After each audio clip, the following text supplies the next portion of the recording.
Queen Victoria starved out the Irish and spread a rare blood clotting disorder all through Europe. But I know her best as the woman whose birthday is an international holiday. Welcome to the story of Queen Victoria. She was born May 24th, 1819 on the dining room table in Kensington Palace. Her mother, also named Victoria, was a member of the German nobility, and her father, Prince Edward, Duke of Kent, was the fourth son of King George and Queen Charlotte, of Bridgerton fame. Victoria's parents had only been married the year before she was born, so this really quick genetic collaboration was highly celebrated by the family. But the party's over pretty quick because just 8 months later, Victoria's dad dies. But thankfully, he was a prince, and baby Victoria is fifth in line for the British crown. So her mom would receive a lot of help raising her as a immigrant single mother. And her mom is a two-time widow at this point because she had previously been married in Germany and had kids years before, but that dude died too. As a child, Victoria was cute as a button and described as serious, thoughtful, and polite. And England as a kingdom at this time is in the 1820s. So we're a couple kings into being called the United Kingdom at this point. But they are constitutional monarchs and they already have an established democratic government in place. And the Industrial Revolution is off to the races.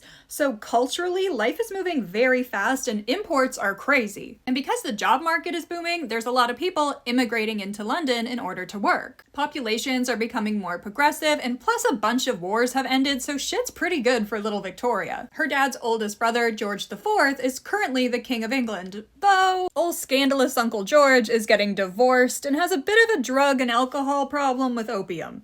Also, the townspeople are roasting the fuck out of him for being fat and having gout. But then, in 1830, he would die without any kids, and his 64-year-old little brother William would take the throne. And this was a very important moment in Victoria's life because of how many people had died in the line of succession. She was now next in line behind her uncle William. She was his heir presumptive to the throne. So she's 11 years old, staring down the barrel of being Queen of the United Kingdom, which really amped up the general protectiveness around Victoria, especially from her mother. She was put through the Kensington system and often kept away from other people and held to a strict schedule of academics and even scheduled playtime. She learned multiple languages and studied a wide variety of academics and arts, and loved to play by making doll clothes, playing with her little dog Dash, and of course spending time with her beloved governess. Days packed to the brim, all to wind down and share a room with her overbearing mother at the end of the day. And it wasn't just her mother who was overbearing of Victoria, there was also John Conroy. He was a very opportunistic weasel who had claimed that Victoria's father had instructed him to care for Victoria and her mother in his passing. And since Victoria's mother is German and spoke very limited English, she relied very heavily on John Conroy, who was also possibly her mother's secret boyfriend. But he was always trying to climb the social ladder, and soon Victoria's mother would try to amp up her political standing. She arranged multiple trips to the middle of England where Victoria was paraded around to all the poors, which Victoria hated, and her uncle King thought was weird as shit too. But Victoria's mother would push for these trips for years. And during one of the trips, Victoria caught an illness, got very, very weak, and her mother during this was trying to convince her to allow John Conroy a place in her government when she becomes queen. And Victoria might have been sick as a dog, but she was still like,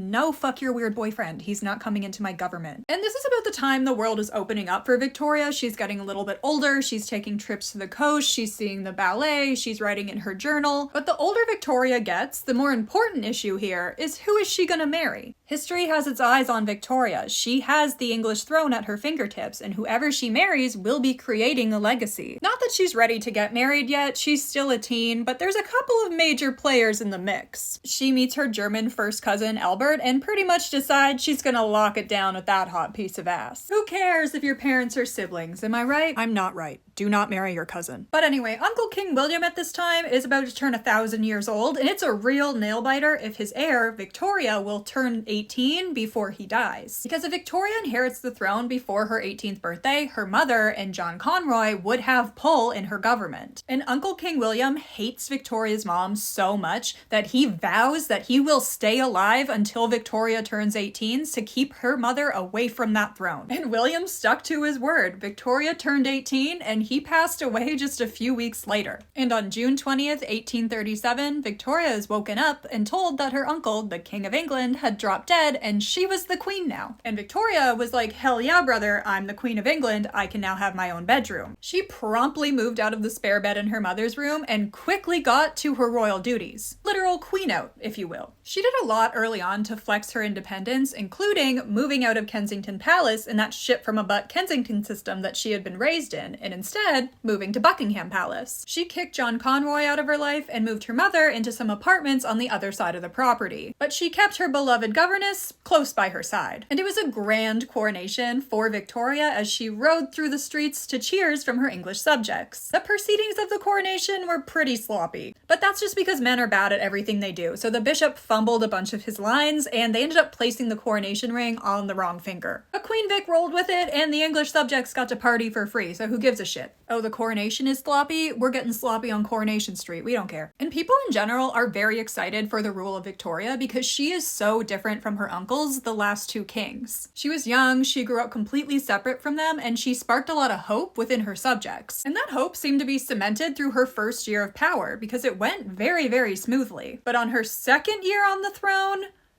shit starts to go down. And I'm not just saying this, it's crazy. She almost gets Luigi'd a couple times. And now that you know how Victoria got on the throne, let's get into the rule of Queen Victoria. So leave me a comment with your favorite piece of Queen Victoria lore. Make sure you're following me so you don't miss it, and I'll see you in the next one.